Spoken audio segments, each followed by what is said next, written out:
quite apart from the all too obvious impact that COVID has had on the physical well-being of our society.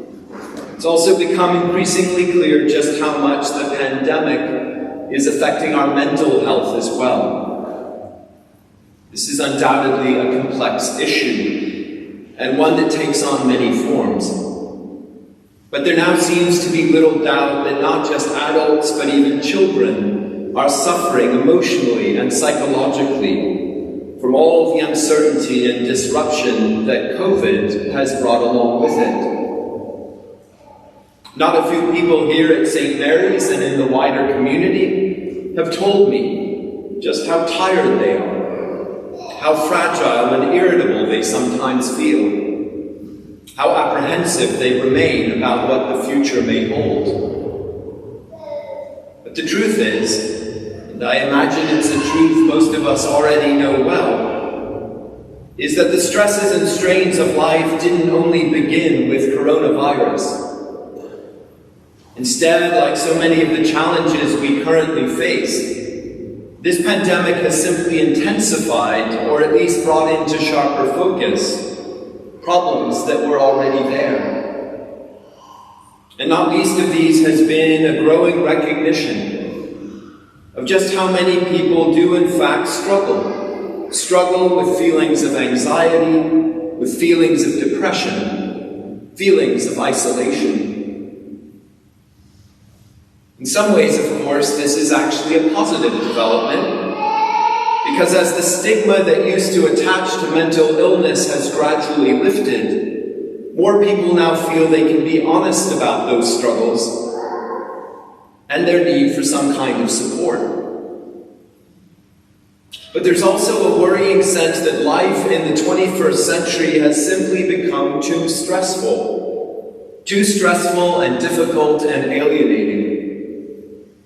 And often the very things we point to as the achievements of our age, the rapid advances in technology, the availability of all sorts of goods and services, the freedom and autonomy of individuals. Often these are the very things that seem to contribute to making many of us feel so very unhappy and insecure. When just being alive and in the world starts to feel this difficult, what does help actually look like? And where exactly is it we're supposed to go in order to find it? In our reading this morning from the Gospel of Mark, we encounter Jesus almost simultaneously perform two very different acts of healing. In the first instance, the pivotal moment takes place while he's actually on his way to help someone else. And the healing act is not so much something he offers as it is something that's taken from him. This, of course, is the famous story of the woman who believes that if only she can touch the hem of Jesus' garment, then the illness that she's endured for 12 long years will at last be taken away. Now, we're never told exactly what the nature of her illness is, but it appears to have been gynecological in nature, which also helps explain why she behaves towards Jesus in the way that she does. For if this is the kind of bleeding from which the woman does suffer, then she has become impure under Jewish law, and therefore contaminated, and therefore beyond the pale of normal society. The fact that she has already spent absolutely everything she has trying to find a cure indicates just how desperate she must be to escape not only the physical suffering, but also the social shame and stigma of her situation. Yet nothing has given her the relief that she craves.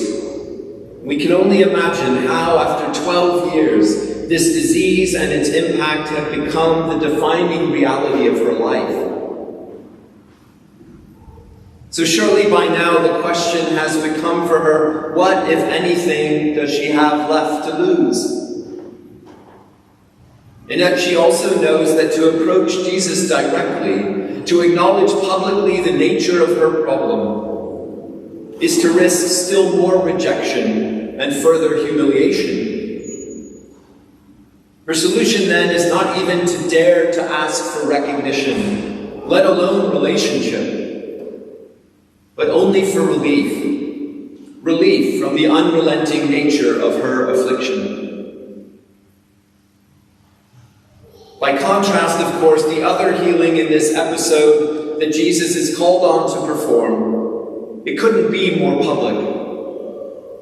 Unlike the anonymous woman in the crowd, the man who pleads with Jesus to save his daughter, he's a known entity, Jairus by name, a leader of the synagogue, a person of standing in the community. So given all this, it's not at all surprising that Jesus' interactions with Jairus are constantly being interrupted by other people.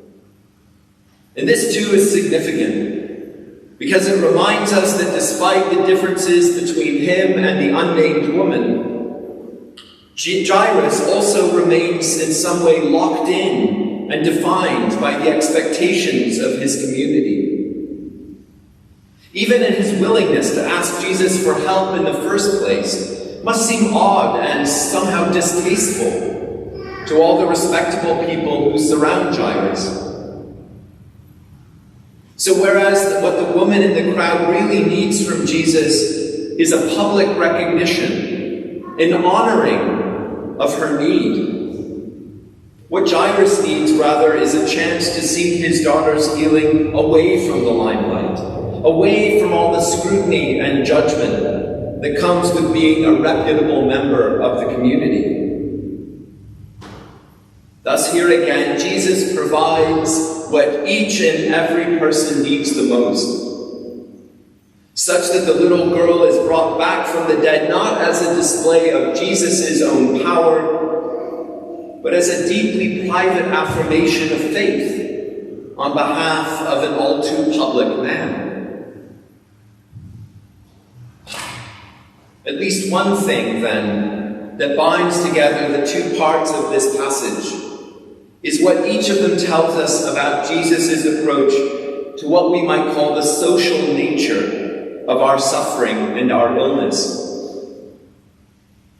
Because as real as they undoubtedly are in their own right, the diseases and afflictions that all of us endure never take place in a vacuum.